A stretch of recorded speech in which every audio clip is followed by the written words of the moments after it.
What's up guys? MTG Tournament Grinder here, and welcome to this week's episode of Modern. Got a pretty interesting matchup for you guys this time.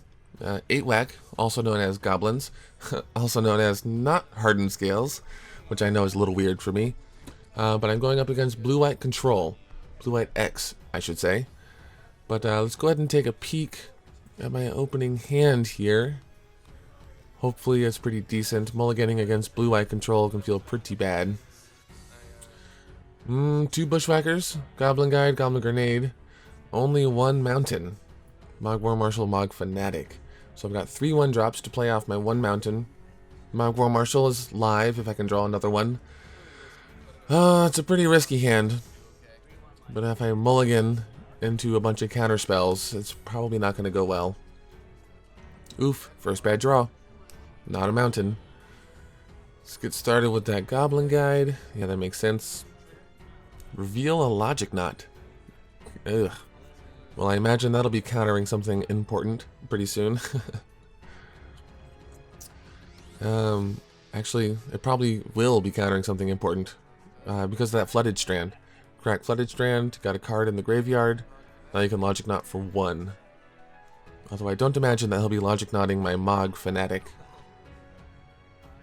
Yeah, I'm not surprised he let that resolve. Go to combat, reveal Jace. My goodness. Well, it's another non-land, so at least there's that.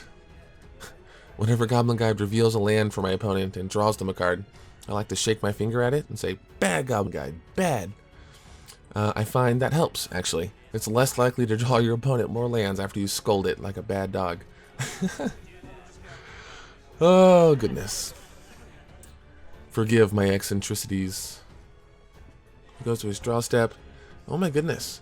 So he shuffled away the Jace, not wanting it. And then I guess I cut his deck and put another Jace on top.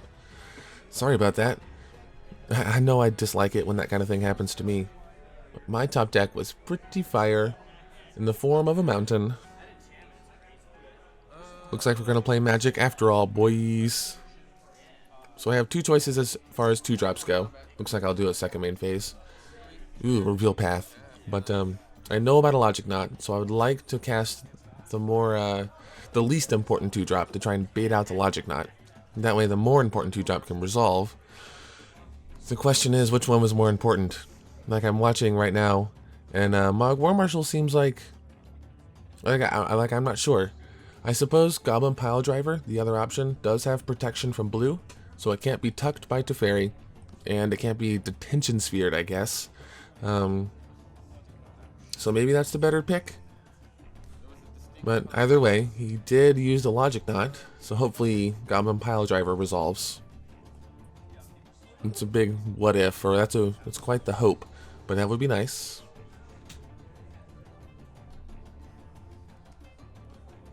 So I know about a Jace to Mind Sculptor and a Path, besides what was in his opening hand. I didn't get a good view at his opening hand, or I would have broken it down. But top deck, Legion Loyalist. I could play it now, it's hasty, but I have those Reckless Bushwhackers in my hand. And if I draw a Mountain, I'll need a 1-drop to turn on Reckless Bushwhacker. So, I may... Oh, Teferi. Again, not a land, that's not bad. So hopefully I save my Legion Loyalist, as what I was going to say. Save it to turn on a Reckless Bushwhacker. I can see myself trying to resolve Goblin Pile Driver's second main phase, seeing if that sticks. Well, there's the Path.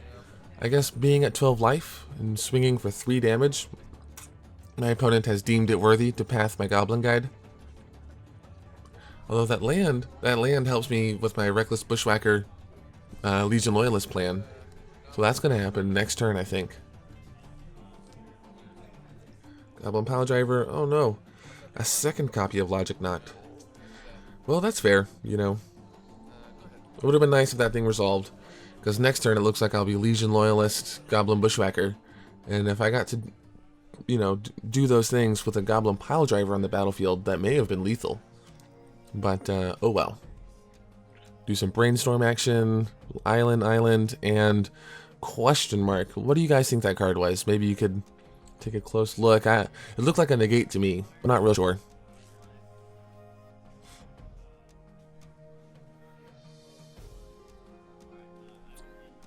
Put some cards back on top of the library.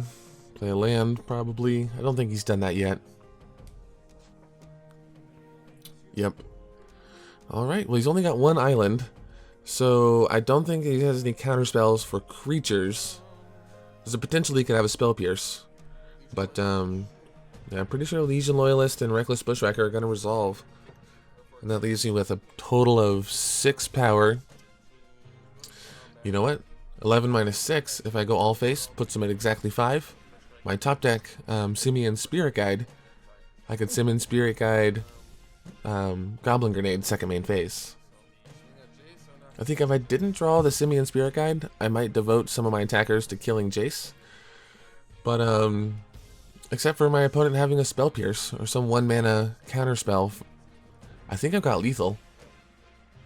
So I'm going to devote all my resources to doing damage to my opponent's life total, not to his Planeswalker. Okay, second main phase, Moment of Truth. See if we can resolve a Goblin Grenade.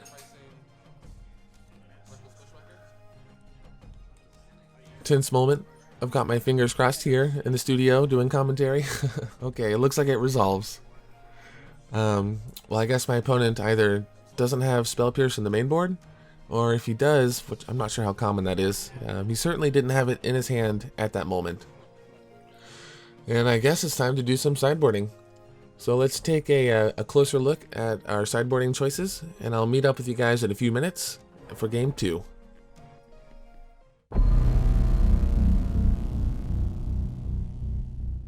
Alrighty, as for the sideboarding, I brought in 2 copies of Blood Moon. I feel that against multicolor decks, particularly 3-color decks that run the fetch, shock, mana base, Blood Moon can just be an absolute all-star. Admittedly, blue-white control does tend to run quite a few basics.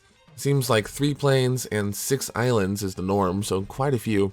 But if I could use Simian Spirit Guide to ramp out a Blood Moon on turn 2, like on the play, I think it's still good enough to bring it in for this matchup. And besides Blood Moon, I just brought in 2 copies of Skullcrack. So blue-white control plays a few cards on the main board, or at least they could, that gain them life. I've noticed Absorb is becoming increasingly popular. Also, Sphinx's Revelation.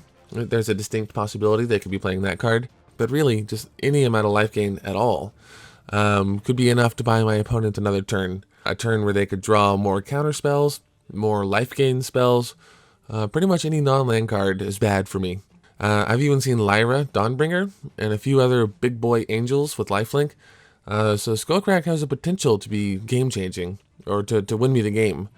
Although I'll admit, it's possible that it might just end up being an expensive lightning bolt, but the ceiling for its power level is high enough to where I think it warrants playing at least 2 copies of the card. 2 copies is all I have in the sideboard, but I am playing them both. As for my opponent, he's bringing in 2 copies of Timely Reinforcements. Fantastic card against me. 8-Whack is comprised mostly of X1s, and as I mentioned earlier, gaining life is super effective. So a card that can gain you 6 life and potentially make 3 1/1s is seriously good here in this matchup. He's also bringing in 2 copies of Celestial Purge, another fantastic card for blue-white control to bring in. It can exile literally any red permanent in my deck, so every non-land permanent can be exiled with this card. It's hard to say which of my cards would be the best possible target, since 8-Whack is so redundant and most of the creatures are pretty much the same. But depending on the board state, there could be a few standout choices. Goblin Piledriver can be a serious threat, and could be a decent target. Also, Blood Moon, if I've been lucky enough to resolve it, and my opponent has been lucky enough to draw basic planes, Blood Moon's a sweet target. And actually, Legion Loyalist could be another one. Again, on the right board state with enough other goblins, he certainly wouldn't be blocking with his Timely Reinforcement tokens, for example. So I think Legion Loyalist is a good possibility. Really, whatever he chooses, it's the power of choice. It's the fact that he could choose any permanent. Whatever permanent is a thorn in his side at that exact moment. And last but not least, my opponent is bringing in a Baneslayer Angel. So holy crap, this card is just an absolute house in this matchup. The first strike, the lifelink, pretty much everything about this card destroys me. If this card resolves, I'm reasonably sure there's not much I can do. I'm certainly not going to be swinging into it. If I'm lucky like I was in game 1, I could just Goblin Grenade my way around it. But either way, this is definitely an excellent sideboard choice if you have it. And I think that about wraps it up for the sideboarding. So without further ado, let's jump back into game 2 and see how it goes. And we are back. Back with game 2. I will admit I got pretty fortunate at the end of game 1. But let's go ahead and check out this hand. Golden. 2 mountains and 5 non-mountains. They even happen to be good cards. A couple of 1-drops, Lightning Bolt. But what the cards are, if you have 2 lands and 5 non-lands, the 5 non-lands, what they are, doesn't even matter really. You've hit that golden ratio of spells to lands, and that's just good. Start off with the Goblin Guide, revealing a Flooded Strands. Bad Goblin Guide, bad. I went the whole game last time without revealing any lands. I've already broken that streak, but oh well.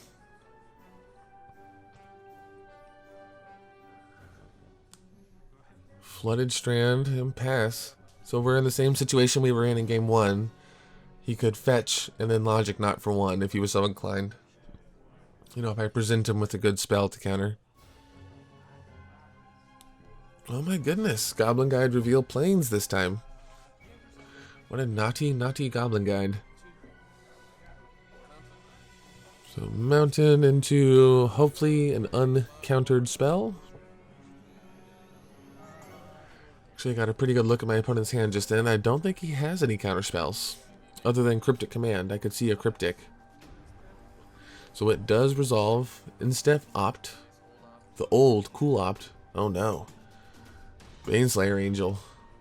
That's pretty gross. If he makes it to 5 lands and gets to resolve a Baneslayer Angel, well, I certainly can't swing through that, that's for sure.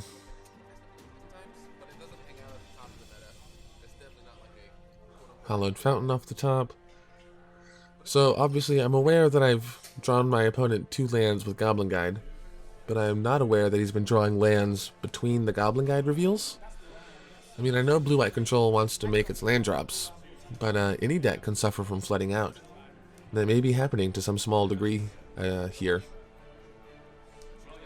Upkeep, Mogwar Marshal. That's a really easy trigger to miss.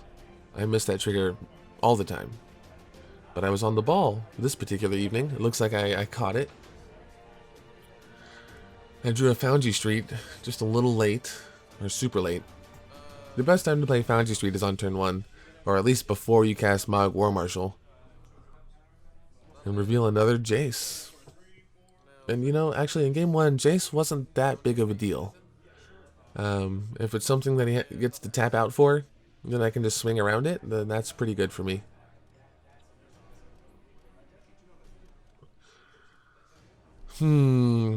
So my opponent could play a land, play Jace. I feel like Brainstorm is always good. Although I'm presenting quite a clock. Let's see. Yeah, no Jace. Darn it. I guess that means Cryptic is live. I top decked a mountain. Let's see. What do I have planned? Goblin Bushwhacker kicked. My goodness. That's 2, 4, 6, 9, 11, 12 actually. I think if I turn my whole board sideways, then I am presenting lethal. My opponent doesn't seem very concerned. Naturally, you know, having a Cryptic. So this is at the beginning of combat. Yeah, tap team, draw a card. I'm a little slow about actually tapping my creatures here, but consider them tapped. Goblin Grenade, my supposed to be tapped Reckless Bushwhacker, or Goblin Bushwhacker, excuse me. At least I can get some damage from that card. And now that I'm actually tapped, oh no, my opponent reveals a top deck Terminus, a Miracle Terminus. Well, I was pretty invested into my board. Seems like most of my game plan was to do with creatures. My cards left in hand are Lightning Bolt, Reckless Bushwhacker. I mean, I've got 6 damage. If I can find a way to do 1 additional damage, I mean, there's a lot of top decks. That could make this, that could like guarantee my victory. I could also just go mountain, but yikes. I talked over it, but my opponent's brainstorm, revealing that timely reinforcements. Good God. Oh, Skullcrack, that's pretty sweet. I don't expect that I'll be wise enough to hold up the mana to cast Skullcrack during his turn. Not trying to talk down on myself, but that's Goblins doesn't want to just sit there and leave mana untapped and do nothing and pass. It's like I want to cast creatures. I want to get damage through.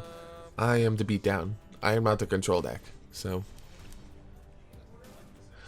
I mean, and taking him to 5 with double Lightning Bolt plus Skullcrack in hand, I feel like I'm in a pretty great spot. Although if he chooses to cast timely reinforcements right now, he'll gain 6 life and get 3 1/1s. And that's bad. That would be very, very bad. I guess he could also play a 5th land and Teferi if he's got one. He opted into that Baneslayer Angel earlier. So he's got a few sideboard cards in hand. He's got his pick of the litter as far as really good plays go. That's one of the nicer things about playing Control, is you have choices.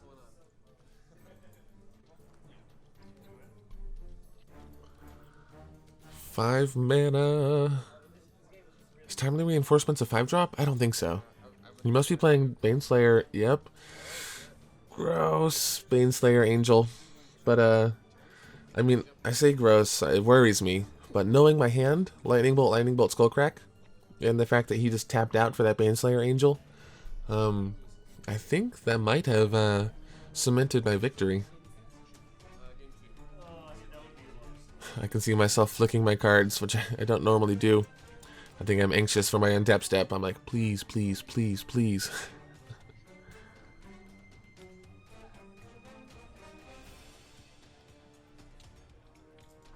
Forgive me. I'm being a bad commentator, just sitting here quietly. It's a very tense moment. And it was a Plains, okay. If that was an island, there would be a chance again for Spell Pierce or something like that. But, I mean, let's just go ahead and try.